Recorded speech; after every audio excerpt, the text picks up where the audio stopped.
भैया दूज की कथा। एक बुढ़िया माई थी। उसके 7 बेटे और एक बेटी थी। बेटी की शादी हो चुकी थी। जब भी उसके बेटे की शादी होती, फेरों के समय एक नाग आता और उसके बेटे को डस लेता था। बेटे की वहीं मृत्यु हो जाती और बहू विधवा। इस तरह उसके 6 बेटे मर गए। 7वें की शादी होनी बाकी थी। इस तरह अपने बेटों के मर जाने से दुखी से बुढ़िया माई रो रो कर अंधी हो गई। भाई दूज आने को हुई तो भाई ने कहा कि मैं बहन से तिलक कराने जाऊंगा। माँ ने कहा ठीक है। उधर जब बहन को पता चला कि उसका भाई आ रहा है तो वह खुशी से पागल होकर पड़ोसन के घर गई और पूछने लगी कि जब बहुत प्यारा भाई घर आए तो क्या बनाना चाहिए। पड़ोसन उसकी खुशी को देखकर जल भुन गई और कह दिया कि दूध से रसोई लेप, घी में चावल पका। बहन ने ऐसा ही किया। उधर भाई जब बहन के घर जा रहा था तो उसे रास्ते में सांप मिला। सांप उसे डसने को हुआ। भाई बोला, तुम मुझे क्यों डस रहे हो? सांप बोला, मैं तुम्हारा काल हूं और मुझे तुमको डसना है। भाई बोला, मेरी बहन मेरा इंतजार कर रही है। मैं जब तिलक करा के वापस लौटूंगा तब तुम मुझे डस लेना। सांप ने कहा, भला आज तक कोई अपनी मौत के लिए लौट कर आया है जो तुम आओगे? भाई ने कहा, अगर तुझे यकीन नहीं है तो तू मेरे झोले में बैठ जा। जब मैं अपनी बहन के तिलक कर लूं तब तू मुझे डस लेना। सांप ने ऐसा ही किया। भाई बहन के घर पहुंच गया। दोनों बड़े खुश हुए। भाई बोला, बहन जल्दी से खाना दे, बड़ी भूख लगी है। बहन क्या करे, ना तो दूध की रसोई सूखे, ना ही घी में चावल पके। भाई ने पूछा, बहन इतनी देर क्यों लग रही है? तू क्या पका रही है? तब बहन ने बताया कि ऐसे ऐसे किया है। भाई बोला, पगली, कहीं घी में भी चावल पके हैं या दूध से कोई रसोई लीपे है? गोबर से रसोई लीप, दूध में चावल पका। बहन ने ऐसा ही किया। खाना खा के भाई को बहुत जोर नींद आने लगी। इतने में बहन के बच्चे आ गए। बोले, मामा मामा हमारे लिए क्या लाए हो? भाई बोला, मैं तो कुछ नहीं लाया। बच्चों ने वह झोला ले लिया जिसमें सांप था। जैसे ही उसे खोला उसमें से हीरे का हार निकला। बहन ने कहा, भैया तूने बताया नहीं कि तू मेरे लिए इतना सुंदर हार लाए हो। भाई बोला, बहना तुझे पसंद है तो तू ले ले, मुझे हार का क्या करना। अगले दिन भाई बोला, अब मुझे जाना है, मेरे लिए खाना रख दे। बहन ने उसके लिए लड्डू बना के एक डिब्बे में रख के दे दिए। भाई कुछ दूर जाकर थक कर एक पेड़ के नीचे सो गया। उधर बहन ने जब बच्चों को भूख लगी तो माँ से कहा कि खाना दो। माँ ने कहा, खाना अभी बनने में देर है। तो बच्चे बोले कि मामा को जो रखा है वही दे दो। तो वह बोली कि लड्डू बनाने के लिए बाजरा पीसा था, वही बचा पड़ा है, चक्की में जाकर खा लो। बच्चों ने देखा कि चक्की में तो सांप की हड्डियां पड़ी हैं। यही बात माँ को आकर बताई, तो वह बाबड़ी सी होकर भाई के पीछे भागी। रास्ते भर लोगों से पूछती कि किसी ने मेरा गैल बटोई देखा, किसी ने मेरा बाबड़ा सा भाई देखा। तब एक ने बताया कि कोई लेटा तो है पेड़ के नीचे, देख ले वही तो नहीं। भागी भागी पेड़ के नीचे पहुंची, अपने भाई को नींद से उठाया। भैया, भैया, कहीं तूने मेरे लड्डू तो नहीं खाए? भाई बोला, ये ले तेरे लड्डू, नहीं खाए मैंने। ले, दे के लड्डू ही तो दिए थे। उसके भी पीछे पीछे आ गई। बहन बोली, नहीं भाई, तू झूठ बोल रहा है, जरूर तूने खाया है। अब तो मैं तेरे साथ चलूंगी।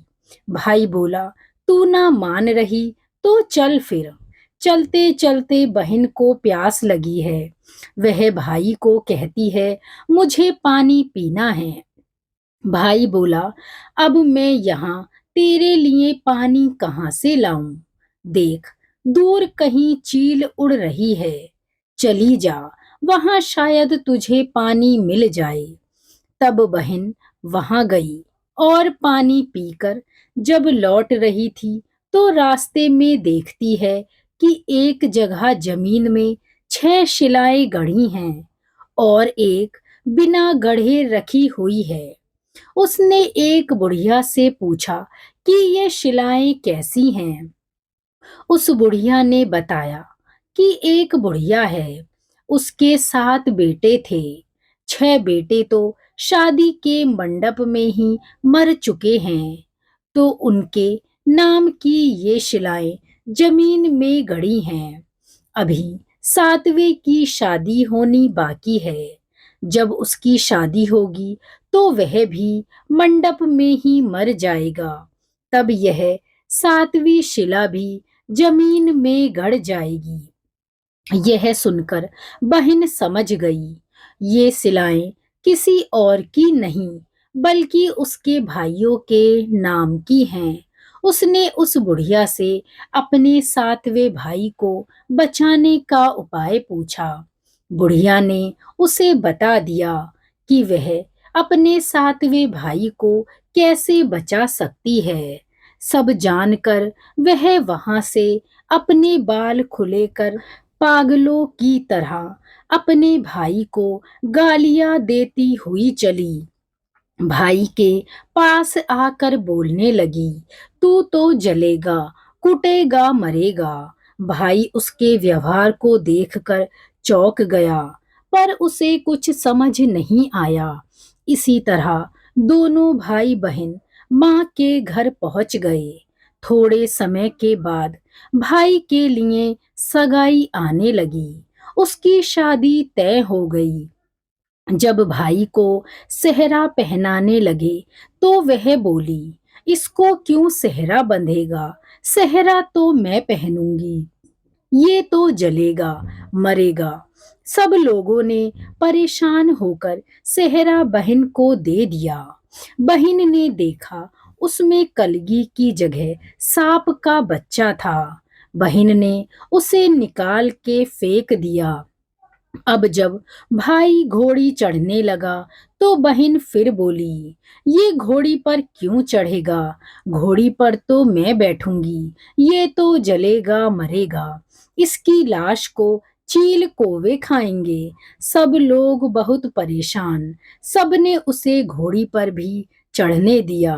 अब जब बारात चलने को हुई, तब बहन बोली, ये क्यों दरवाजे से निकलेगा?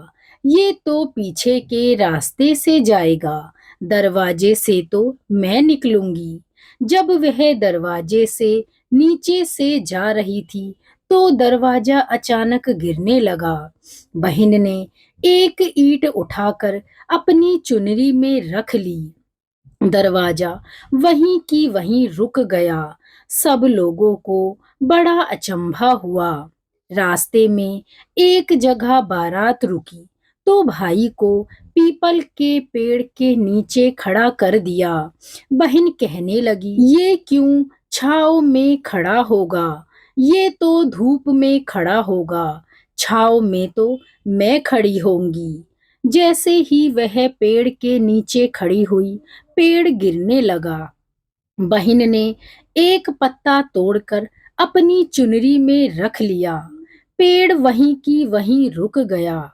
अब तो सबको विश्वास हो गया कि ये बावली कोई जादू टोना सीख कर आई है, जो बार बार अपने भाई की रक्षा कर रही है। ऐसे करते करते फेरों का समय आ गया। जब दुल्हन आई तो उसने दुल्हन के कान में कहा, अब तक तो मैंने तेरे पति को बचा लिया, अब तू ही अपने पति को और साथ ही अपने मरे हुए जेठों को बचा सकती है। फेरों के समय एक नाग आया। वो जैसे ही दूल्हे को डसने को हुआ, दुल्हन ने उसे एक लोटे में भर के ऊपर से प्लेट से बंद कर दिया। थोड़ी देर बाद नागिन लहर लहर करती आई, दुल्हन से बोली, तू मेरा पति छोड़। दुल्हन बोली, पहले तू मेरा पति छोड़। नागिन ने कहा, ठीक है, मैंने तेरा पति छोड़ा। दुल्हन बोली, ऐसे नहीं, पहले 3 बार बोल। नागिन ने 3 बार बोला, फिर बोली कि अब मेरा पति को छोड़। दुल्हन बोली, एक मेरे पति से क्या होगा, हंसने बोलने के लिए जेठ भी तो होना चाहिए, एक जेठ भी छोड़। नागिन ने जेठ के भी प्राण दिए।